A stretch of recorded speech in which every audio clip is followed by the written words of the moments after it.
He'll fall a similar fate or travel a similar path that Boehner's followed. You know, Mike Barnicle, so much has to do, though, with personal leadership style. Yesterday, we had Barney Frank on, and we were talking about great speakers that knew how to control the House. Forget ideology.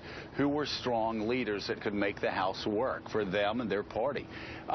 Nancy Pelosi, I always put near the top of the list. Of course, Tip O'Neill, a guy that you knew very well, was also very effective. But yesterday when we asked Barney what made the difference with Nancy Pelosi, and I thought, you know, she had brought the hammer down on people from time to time.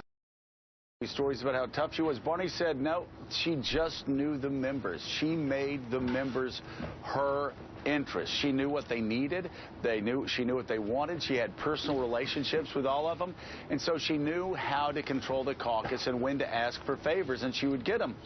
John Boehner, the critique of John Boehner I've heard from one Republican after another through the years is it was a top-down leadership structure. They didn't find out what was going to be happening until they actually heard from reporters who told them what the next step for Boehner's strategy was.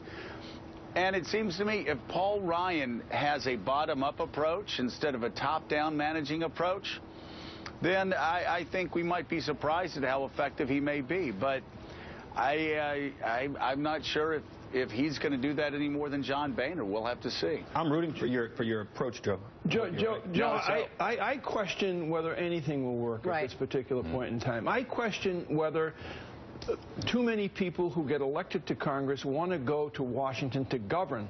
I think they want to go to break down the government. Yep. And when you talk about top-down leadership, and that's one of the things that helped topple John Boehner, I wonder about that, too, because, I mean, for government to work, for the House of Representatives to work, God knows you can speak to this better than I can. Harold can speak to it better than I can. You both serve there.